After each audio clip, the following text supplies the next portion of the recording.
हर business के अंदर दोस्तों एक ही चीज है जो आपके बिजनेस में प्रॉफिट ला सकती है, वो है सही ऑडियंस की पहचान करना। अगर आप गलत ऑडियंस को या गलत कस्टमर्स को टारगेट करते हैं अपने प्रोडक्ट एंड सर्विस को सेल करने के लिए, तो आप मार्केट में सरवाइव नहीं कर पाओगे या फिर आप लॉस में चले जाओगे। अगर आपको प्रॉफिट जनरेट करना है तो आपको सही ऑडियंस की पहचान करना बहुत जरूरी है। टारगेट ऑडियंस की पहचान करना बहुत जरूरी है कि आपका प्रोडक्ट मार्केट फिट है कि नहीं और कौन से वो कस्टमर्स है जिसको आपका प्रोडक्ट एंड सर्विस चाहिए। तो आज की इस वीडियो में मैं आपको complete step by step blueprint share करने वाला हूं विद प्रैक्टिकल के साथ, जिसके माध्यम से आप सही ऑडियंस की पहचान कैसे कर सकते हैं, राइट टारगेट कस्टमर्स की पहचान कैसे कर सकते हैं, स्टेप बाय स्टेप ब्लूप्रिंट इस वीडियो में शेयर करने वाले हैं। तो वीडियो को लास्ट देखिए, ध्यान से देखिए, जिससे कि कंप्लीट जानकारी मिल पाए। और आप अभी तक इस चैनल को सब्सक्राइब नहीं किए हैं तो इस चैनल को सब्सक्राइब कर लीजिए। ऑनलाइन मार्केटिंग से रिलेटेड, डिजिटल मार्केटिंग से रिलेटेड और सोशल मीडिया के थ्रू अपने बिजनेस को कैसे ग्रो करना है, फाइनेंस से रिलेटेड, पर्सनल फाइनेंस किस तरीके से मैनेजमेंट करना है, उन सभी चीजों के ऊपर स्टेप बाय स्टेप हमारे चैनल पे वीडियो आते रहते हैं। तो चैनल को सब्सक्राइब करना बहुत जरूरी है। चलिए स्टेप बाय स्टेप समझते हैं कि आप अपने प्रोडक्ट एंड सर्विस के लिए सही कस्टमर्स की पहचान कैसे कर पाएंगे। दोस्तों स्क्रीन पे आने के बाद देख सकते हैं टारगेट ऑडियंस कैसे आइडेंटिफाई करें, स्टेप बाय स्टेप ब्लूप्रिंट यहाँ पे देने वाले हैं। टोटल 8 स्टेप हम यहाँ पे शेयर करेंगे जिसके माध्यम से आप राइट टारगेट कस्टमर्स को आइडेंटिफाई कर सकते हैं। सबसे पहला नंबर स्टेप क्या है? Offer clarity. आपको अपने ऑफर की क्लियरिटी होना बहुत जरूरी है, आपको भी और आपके टारगेट कस्टमर्स को भी। तो यहाँ पे सबसे पहला नंबर पॉइंट क्या लिखा है कि सबसे पहले आपको अपना ऑफर क्लियर करना होगा। ऑफर किस तरीके से आप क्लियर करेंगे, यहाँ पे हम डिटेल्स में समझते हैं। सबसे पहला नंबर, आप क्या प्रोडक्ट एंड सर्विस देते हो वो आपको पता होना चाहिए और आपके टारगेट कस्टमर्स को भी पता होना चाहिए। दूसरा पॉइंट क्या है, किसको दे रहे हो, यानी कौन से ऐसे पर्सन है जिसको आप अपने प्रोडक्ट या सर्विस को दे रहे हो, ये आपको पता होना चाहिए। और तीसरा पॉइंट क्या है, और उन्हें कौन सा एग्जैक्ट रिजल्ट मिलने वाले हैं आपके प्रोडक्ट एंड सर्विस से, मतलब कि आपका जो प्रोडक्ट एंड सर्विस को लेने के बाद उसके लाइफ में क्या ट्रांसफॉर्मेशन हो सकता है, ये चीज आपको पता करना है। जब तक ये चीज पता नहीं करोगे आपके ऑफर में क्लियरिटी नहीं मिलेगा। तो ये चीज आपको पता करना है। फॉर्मूला एक समझते हैं। यहाँ पे हमने एक फॉर्मूला लिखा है, जैसे आई हेल्प हु, कौन है, आप किसको हेल्प कर रहे हैं उसको यहाँ पे लिखना है। जैसे I help students to achieve their results, कौन से ऐसी रिजल्ट है कि वो उस रिजल्ट को अचीव कर सकता है इन टाइम, मतलब इस टाइम फ्रेम के अंदर, विदाउट ऑब्जेक्शन, उसके क्या ऑब्जेक्शन आ सकते हैं वो ऑब्जेक्शन को यहाँ पे इंक्लूड करना है। और इस फॉर्मेट में जब आप अपने ऑफर को रखेंगे, अपने टारगेट कस्टमर्स को रखेंगे, क्या वो रिजल्ट अचीव कर सकता है उसको आप यहाँ पे रखेंगे, और कितने टाइम में वो अचीव कर सकता है उस रिजल्ट को, और कौन से ऑब्जेक्शन है जिसको हैंडल करके आप अपने प्रोडक्ट एंड सर्विस को सेल कर रहे हो। तो जब इस ऑफर के साथ, आप इस फॉर्मूला के साथ अपने ऑफर को क्लियर करोगे तो आप बेटर क्लियरिटी दे सकते हो। एग्जाम्पल से समझते हैं। जैसे यहाँ पे एग्जाम्पल मैंने लिखा है आपके लिए कि I help new content creators to launch their first income generating YouTube channel in 30 days without paid ads. तो इस तरीके से आपको जो है अपना ऑफर को क्लियरिटी देना है, और अपने ऑफर को जब आप क्लियर करेंगे तो सामने वाले कस्टमर्स को ये चीज 100% मिल जाएगा कि इस प्रोडक्ट एंड सर्विस से हमको क्या मिलेगा या हमारे लाइफ में क्या ट्रांसफॉर्मेशन हो सकता है। तो जब ये चीज कस्टमर्स को क्लियरिटी मिलेगा तो आपको भी क्लियरिटी मिलेगा अपने राइट टारगेट कस्टमर्स तक पहुंचने में। तो ये चीज आपको पता करना है। वाई इंपॉर्टेंट, इंपॉर्टेंट क्यों है ये, तो यहाँ पे समझते हैं कि आपके ऑफर का रिजल्ट ही डिसाइड करेगा कि आपकी ऑडियंस कौन है या आपका टारगेट कस्टमर्स कौन है। ये आपके ऑफर का रिजल्ट ही बताएगा उसको कि आपका टारगेट कस्टमर्स एग्जैक्टली कौन है, इसलिए ये जरूरी है। स्टेप 2 पर चलते हैं, कस्टमर्स प्रॉब्लम हाइपोथेसिस। हाइपोथेसिस का मतलब क्या होता है, सोचा हुआ जवाब जो अभी प्रूव ही नहीं हुआ है। तो ऐसी जवाब जैसे कि यहाँ पे लिखा गया है कि कस्टमर्स आपको क्यों हायर करेगा, मतलब कि कोई कस्टमर्स अगर पहले से कोई सर्विस प्रोवाइडर या कोई प्रोडक्ट ऑलरेडी दे रहा है तो वो नए प्रोडक्ट को या फिर नए सर्विस को क्यों आपसे परचेज करे, या क्या ऐसी चीजें हैं जिसके वजह से आपका प्रोडक्ट एंड सर्विस वो कस्टमर्स ले। तो इसको हम 3 पार्ट में डिवाइड किए हैं, जैसा कि फंक्शनल जॉब, इमोशनल जॉब और सोशल जॉब। फंक्शनल जॉब में समझते हैं कि फंक्शनल जॉब क्या है, क्या काम सोल्व होगा, मतलब कि कस्टमर्स का क्या एग्जैक्टली जो प्रॉब्लम है उसका सोल्यूशन उसको मिलेगा। एग्जाम्पल यूट्यूब एसईओ सीखना, उसका हो सकता है कि ये प्रॉब्लम हो जिसका हम सॉल्यूशंस दे रहे हैं। इमोशनल जॉब क्या हो सकता है कि उससे रिलेटेड इमोशंस क्या हो सकता है, कैसा फील करेगा वो आपको सोचना पड़ेगा। एग्जाम्पल से समझते हैं, कॉन्फिडेंस आएगा, स्ट्रेस कम होगा। तीसरा पॉइंट है सोशल जॉब। सोशल जॉब का मतलब क्या है कि लोग क्या कहेंगे। एग्जाम्पल से समझते हैं, दोस्तों को दिखाऊंगा तो मेरा चैनल ग्रो कर रहा है तो उसके उधर से क्या रिस्पॉन्स आ सकता है। तो इसको बोलते हैं 3 फंक्शनल में हम यहाँ पे आपको बताए फंक्शनल जॉब, इमोशनल जॉब और तीसरा है सोशल जॉब। तो ये तीन चीजों को आपको समझना पड़ेगा। इसके बाद एग्जाम्पल से इससे हम समझते हैं। एग्जाम्पल क्या है इसका, जैसे लेट्स सपोज यहाँ पे बात करते हैं स्टूडेंट यूट्यूब कोर्स लिए। जैसे मैंने यूट्यूब कोर्स एग्जाम्पल के तौर पे मैं सेल कर रहा हूँ सामने वाले पर्सन को। तो उन्होंने यूट्यूब कोर्स लिया, तो फंक्शनल जॉब क्या हो सकता है, फोन से वीडियो बनाना सीखना, उसका फंक्शनल जॉब है। इमोशनल जॉब क्या हो सकता है, अपना टैलेंट शोकेस करना, कि उसका इमोशंस हो सकता है कि अपना वो जो टैलेंट है उसके अंदर उसको शोकेस कर रहा है यूट्यूब वीडियोज के माध्यम से। और सोशल जॉब क्या हो सकता है, मैं भी यूट्यूबर हूं। तो यहाँ पे ये इस तरीके से आप अपने कस्टमर्स प्रॉब्लम को आइडेंटिफाई कर सकते हैं।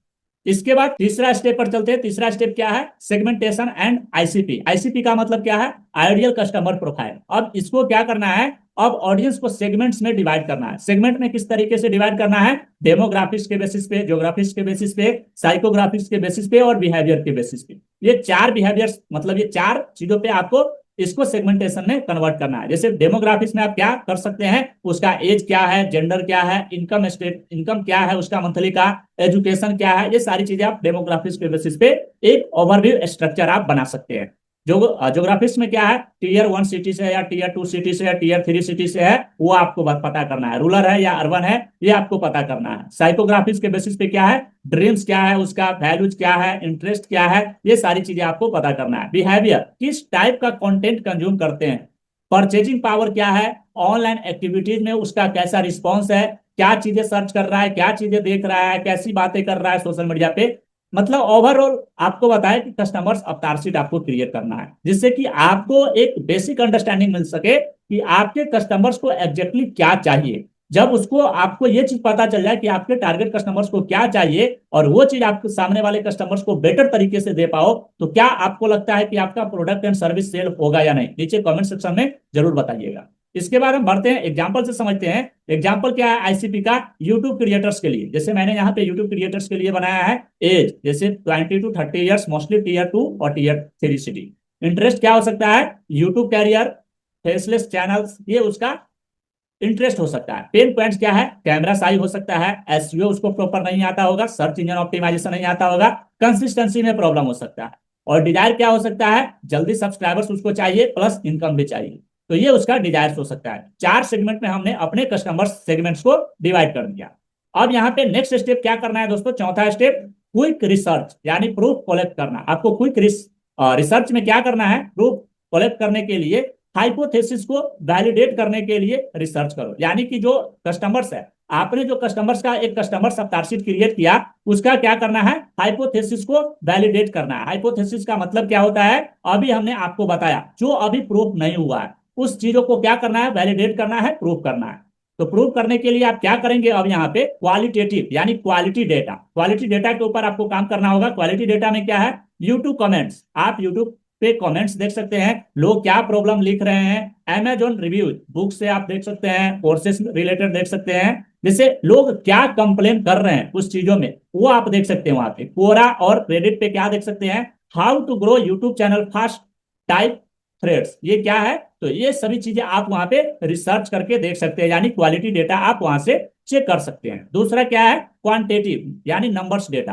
क्वांटिटेटिव का मतलब क्या है, numbers data. Google trends and keyword planners के माध्यम से कितनी डिमांड है ये आप चेक कर सकते हैं। यूट्यूब सर्च ऑटो कंप्लीट से आप क्या कर सकते हैं, कौन सी क्वेरीज ज्यादा आ रही है ये आप पता कर सकते हैं। कंपटीटर्स वीडियो से क्या आप देख सकते हैं, किस टाइप के वीडियोज पर सबसे ज्यादा व्यूज या एंगेजमेंट आ रहे हैं। तो यहां से आपको एक डेटा मिलेगा।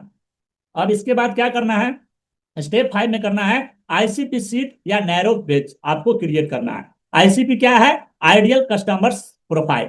आइडियल कस्टमर्स प्रोफाइल अब आपको क्रिएट करना होगा। अब यहाँ पे क्या करना है, अपनी आइडियल कस्टमर्स प्रोफाइल सीट बनाओ। जैसे हो क्या सेगमेंट है, पेन्स, उसके क्या पेन्स पॉइंट्स है, क्या उसको प्रॉब्लम्स आ रहे हैं, डिजायर्स क्या चाहते हैं वो, उसका क्या डिजायर्स है वो आपको पता करना है। ऑब्जेक्शंस क्यों बाय नहीं करेगा वो आपको पता करना है। चैनल्स कहाँ एक्टिव है, और वाईटी हो सकता है, इंस्टा हो सकता है, व्हाट्सएप हो सकता है, तो कौन सी ऐसी चैनल है या प्लेटफॉर्म है जहां पे वो सबसे ज्यादा एक्टिव है, तो आपको टारगेट करने में इजी हो जाएगा। तो ये चीजें आपको पता करना है ICP seat and narrow base में। इसके बाद यहाँ पे समझते हैं नेक्स्ट पॉइंट क्या है। सेगमेंट का मतलब होता है किसी बड़ी चीजों को छोटे छोटे हिस्सों में तोड़ना यानी डिवाइड करना, ताकि उसको समझने में एनालाइज करने में या टारगेट करने में इजी हो जाए। इस चीज को आपको समझना होगा। सेगमेंट का मतलब होता है छोटे छोटे हिस्सों में आप उसको डिवाइड कीजिए, ताकि आपको उसमें क्या क्या हो जाएगा, समझने में उसको आसानी हो जाएगा, आपको अपना टारगेट कस्टमर्स को समझने में, दूसरा उसको एनालाइज करने में, और तीसरा टारगेट करने में इजी हो जाएगा। ये सारी चीजें आपको इजी हो जाएगा। इसके बाद नैरो बेज में क्या हो सकता है, सब ऑडियंस चूज करो, यानी सब ऑडियंस आपको चूज करना है। एग्जाम्पल से समझते हैं। एग्जाम्पल क्या हो सकता है, टीयर 2 टीयर 3 सिटीज, जो कॉलेज स्टूडेंट्स हो सकता है 20 to 27 एज के, जो फेसलेस यूट्यूब चैनल बनाना चाहता है फोन ओनली सेटअप के साथ, यानी फोन के साथ वो फेसलेस यूट्यूब चैनल को सेटअप करना चाहता है। तो इस तरीके से आपको जो है कस्टमर सेगमेंट को छोटे छोटे हिस्सों में डिवाइड करना है, जिसके थ्रू आपको उसको समझने में इजी हो जाए। इसके बाद नेक्स्ट पॉइंट क्या है, ये बेज छोटा है लेकिन डिमांड स्ट्रांग है,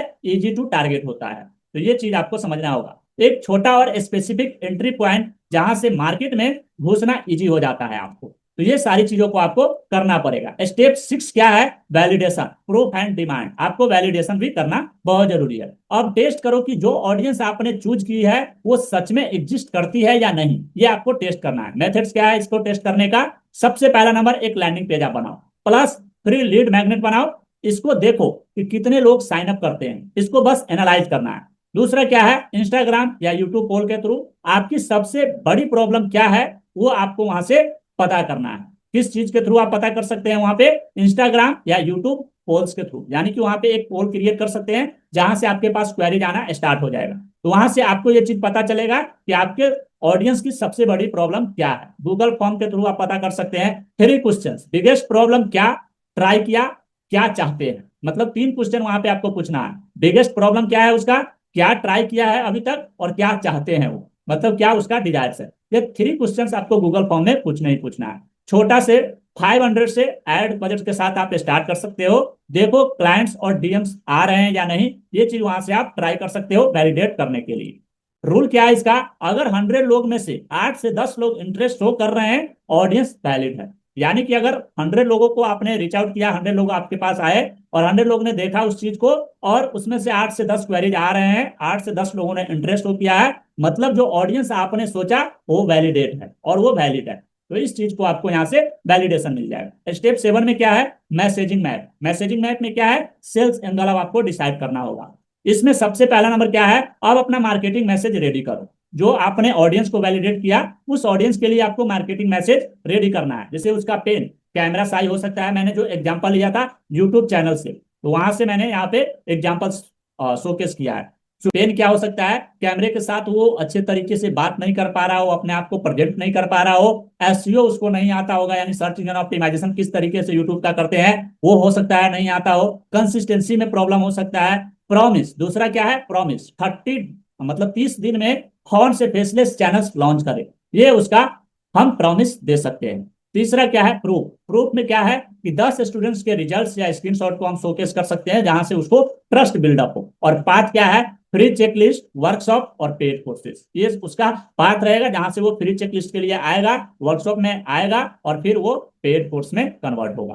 तो ये आपको प्रॉपर मैसेजिंग मैप को क्लियर करना है। ये मैसेजिंग हर प्लेटफॉर्म पर आपको यूज करना है। इसके बाद स्टेप 8 क्या आता है, रिपीट एंड इम्प्रूव। आपको रिपीट करना है, हर 30 दिन में अपना आईसीपी अपडेट करो, यानी आइडियल कस्टमर्स प्रोफाइल आपको अपडेट करना है हर 30 दिन के अंदर, कि कौन सी प्रॉब्लम नहीं आई है वो आपको पता करना है। दूसरा, कौन सा कंटेंट ज्यादा चल रहा है वो आपको पता करना है। और तीसरा, कौन सा ऑफर सबसे ज्यादा रिस्पॉन्स ला रहा है ये आपको पता करना है। 3 चीजें आपको पता करना है और वो 3 चीजों को हर 30 दिन में आपको अपडेट करते जाना है। इसके बाद क्या है, ये एक लिविंग सिस्टम है, एक बार बनाने के बाद खत्म नहीं होता।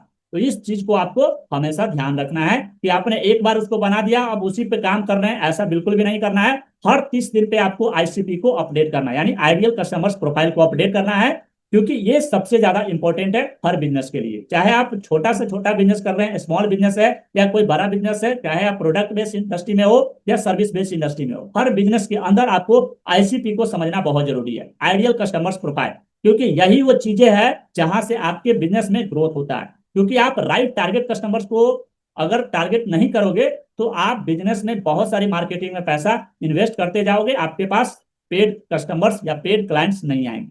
तो इस चीज को समझना होगा डिटेल्स के अंदर। तो आई होप, उम्मीद करते हैं आपको कंप्लीट क्लियरिटी मिला होगा और कस्टमर अवतार शीट किस तरीके से बनाना है इसके बारे में नहीं पता है तो यहाँ पे स्क्रीन पे एक वीडियो दिख रहा होगा, उस वीडियो को जाकर देख लीजिएगा, कंप्लीट जानकारी मिल जाएगा। तो इस चैनल को सब्सक्राइब नहीं किया तो सब्सक्राइब करके बेल आइकन को हिट कर लीजिए और वीडियो को लाइक करके अपने दोस्तों के साथ शेयर कर दीजिए। मिलते हैं नेक्स्ट वीडियो में नेक्स्ट टॉपिक के साथ। Thank you so much.